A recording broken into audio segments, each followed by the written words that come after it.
This week's Parashas Miketz, deals with the topic of dreams.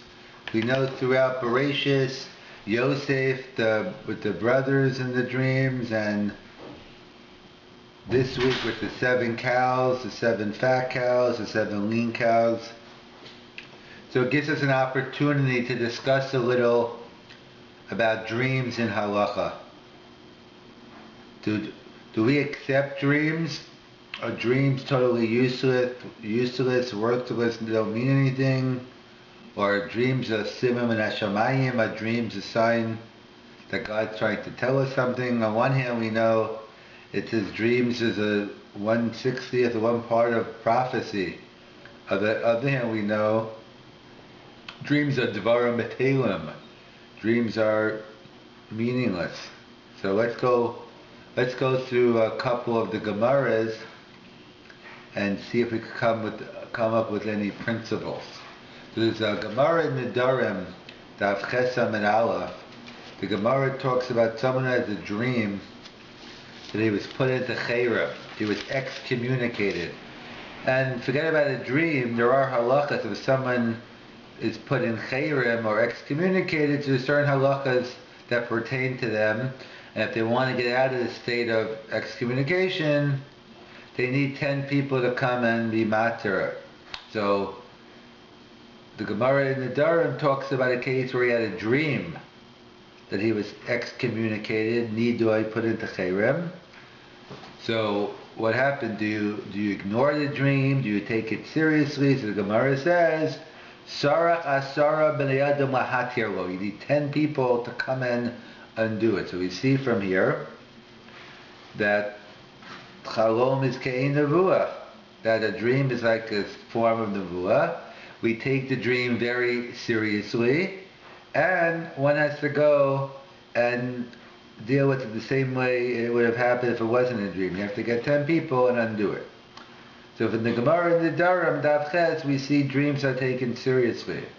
On the other hand, the Gemara in Sanhedrin, Daf Lamed Amud Aleph, talks about another case of a dream. A person dreamed he won $1 million.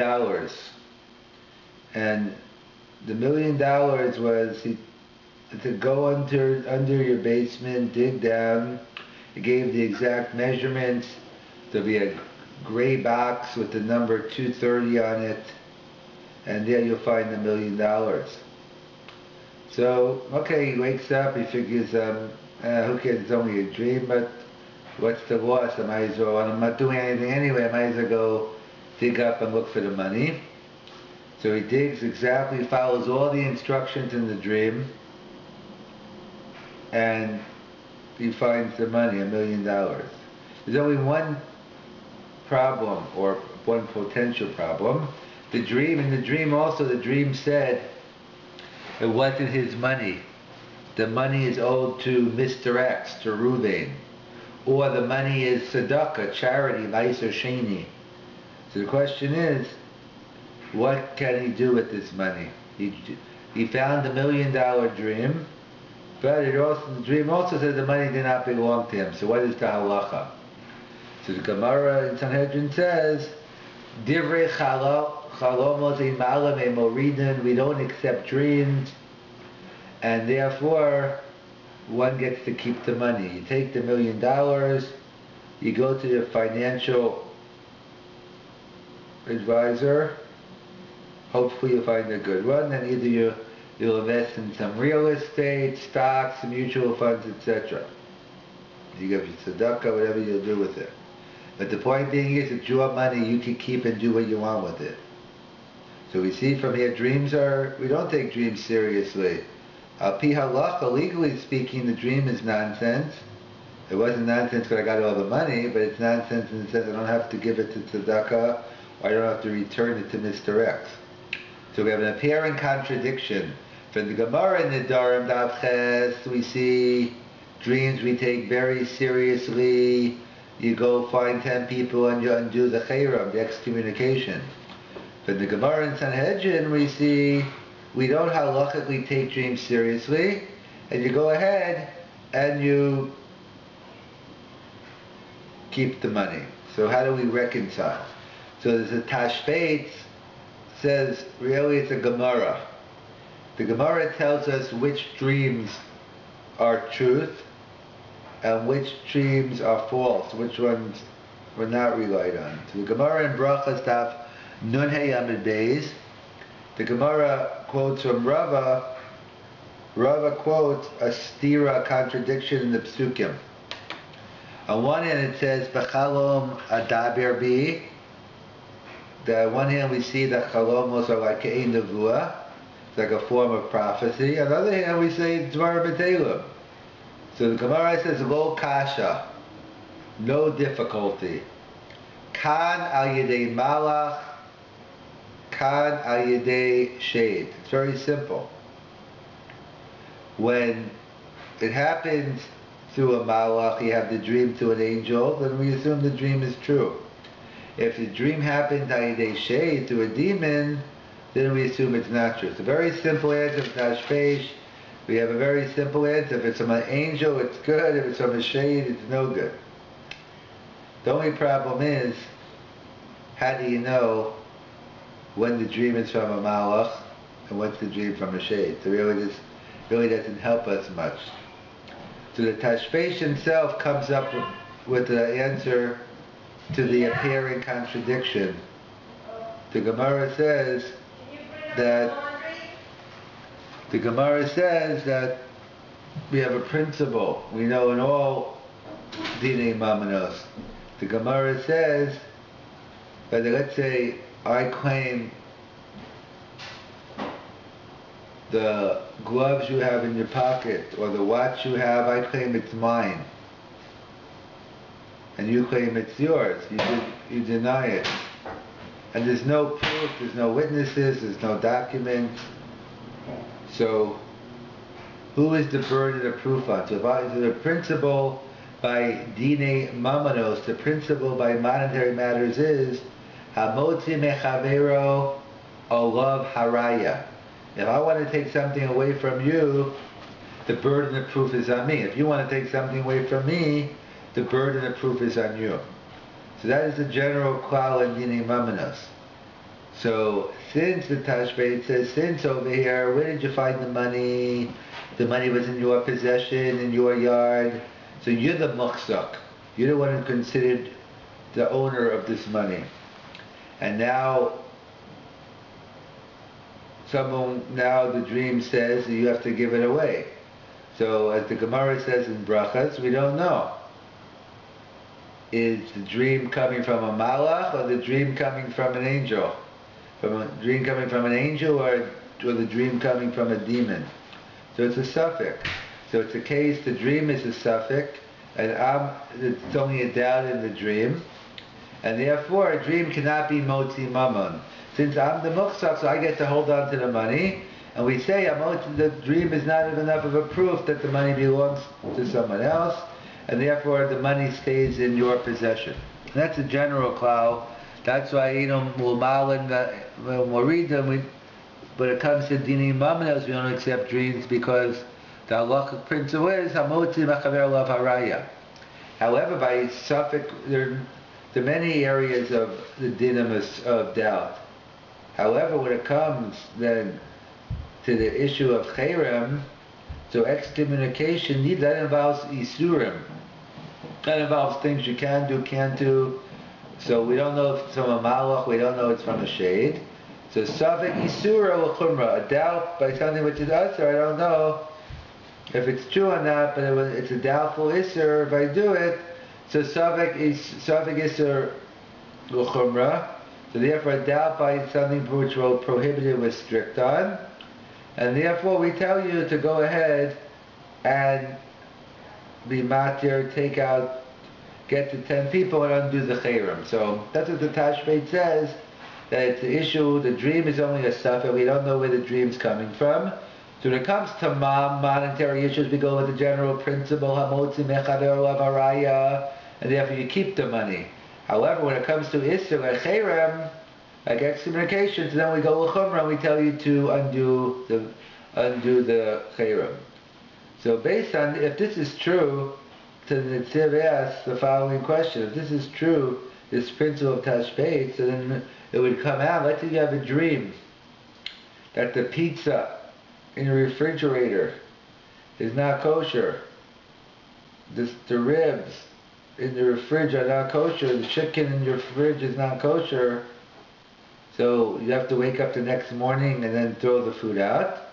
Because Safik Yisur Chumrah, doubt on Nissa, we go Ulamachmir. So therefore, that's the Netziv's question on the Tashbeit. Therefore, it's difficult to answer it that way. Therefore, the Shiva Sion, the son of the Nodib Yehuda, he wants to offer another possibility to reconcile the two Gemaras. That by Nadarim, where we seem to accept dreams by Cherem, and by Sanhedrin, by money, we don't. So really, the Shiva Sion says as follows. He says, really, Rov Chalomos Dvarim Betelim. The majority, we go bust a Rov. Most of our dreams are Dvarim Betelim. Even part of the dreams, and every part of it, even a true dream has Dvarim Betelim. But Rov Chalomos are Dvarim Betelim. So therefore, you can't take out the case in Sanhedrin. It's at best, it's a suffix mamon. So again, hamotzi mechavero alav haraya. In the case of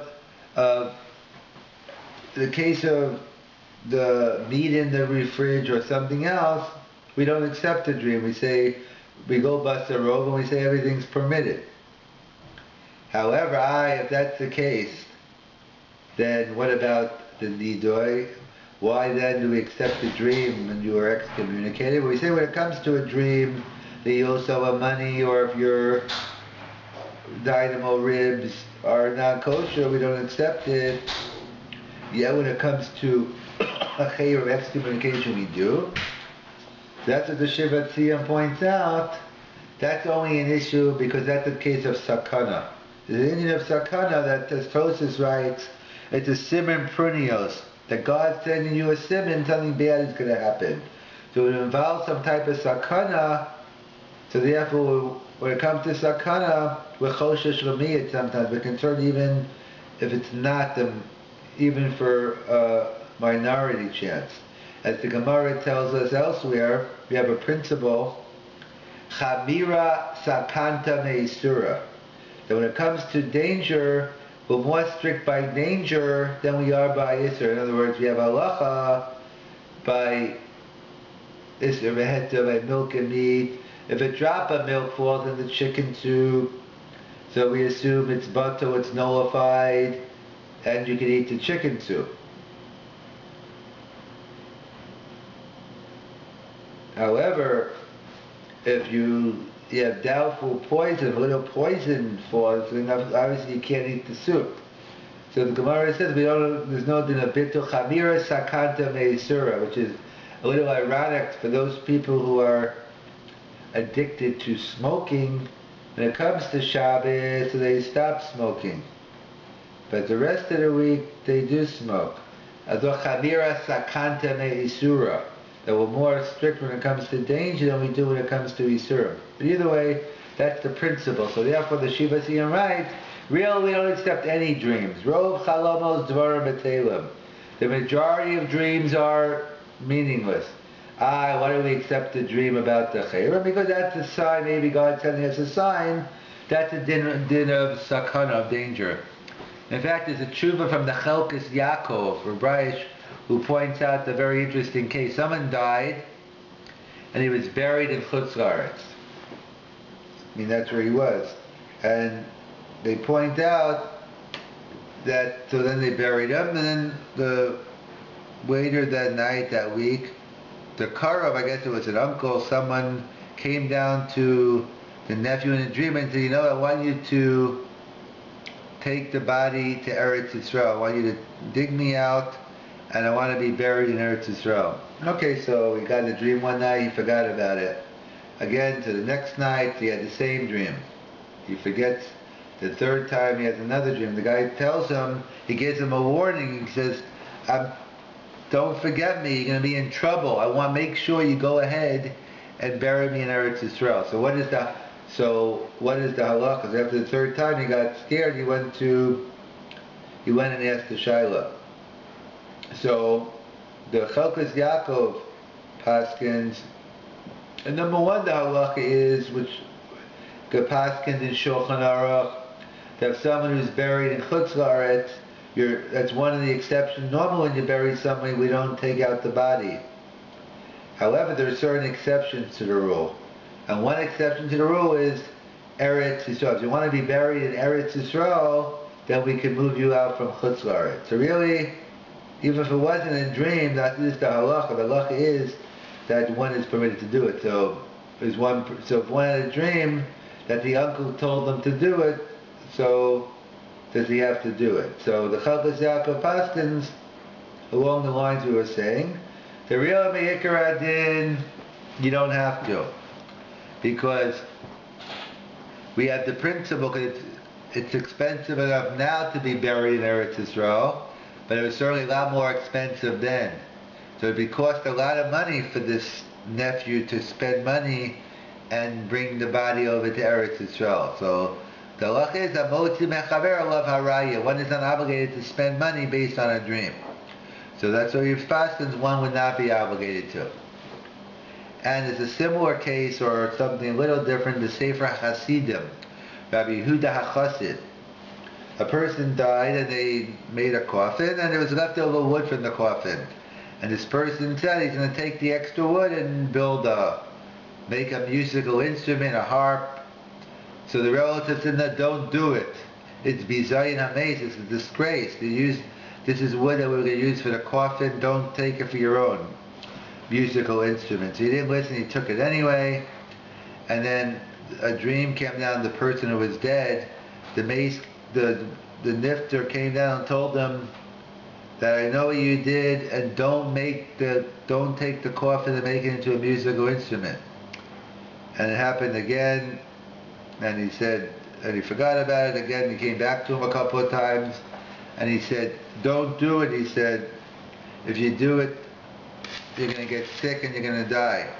So what happened was he did it, and he started getting sick.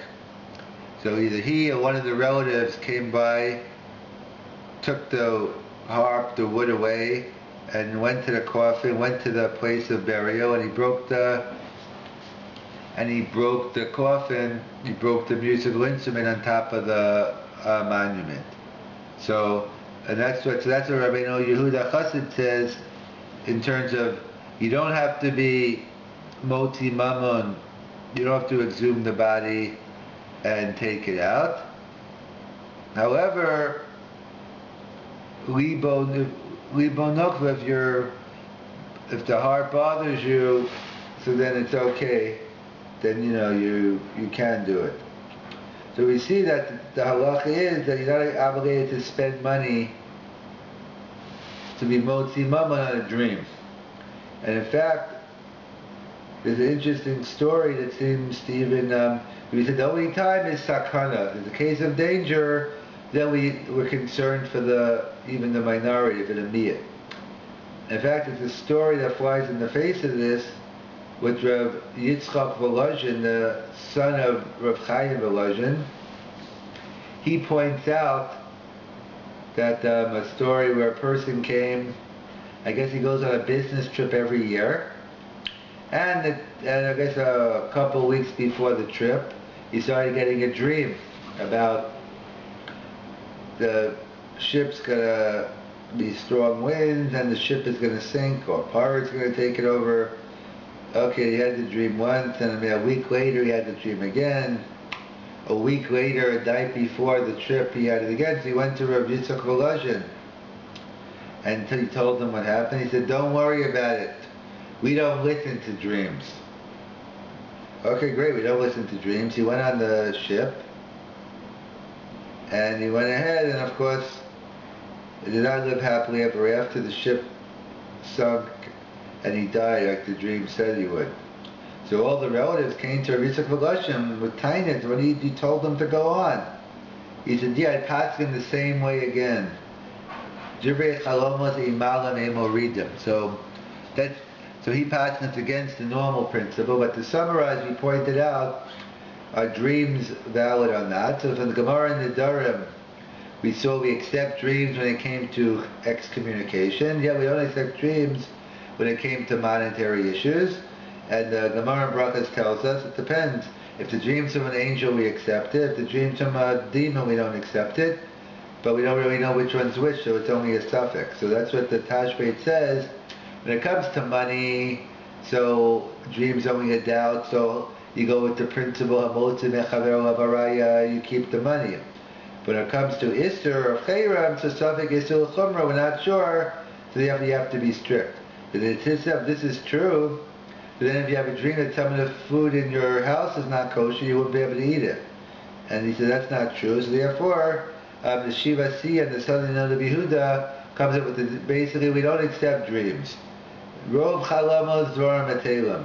And therefore, if you have a dream about food in your house, you ignore. You have a dream about money, you ignore. What about the Chayram? So that's the case of Sakana, potential danger, that maybe it's a Simam and a Shamayim. And that's why the cases of Rabbi Yehuda, the Chalkas Yaakov Paskins, in his case, that you're not obligated to exhume the body and pay for it to take your uncle out. But as the Rabbi Yehuda says, if you want to, if you're really feeling concerned about it, in danger, so then then one is permitted to, like the case of Yehuda Chassid, where the person got sick and then the person had to break the heart. And we had Rav Yitzchak of Elisha who seems to go even against this. Even in the case of Sakana, one would not be obligated to listen to dreams, and that's when he said even on the boat case he would paskin the same way.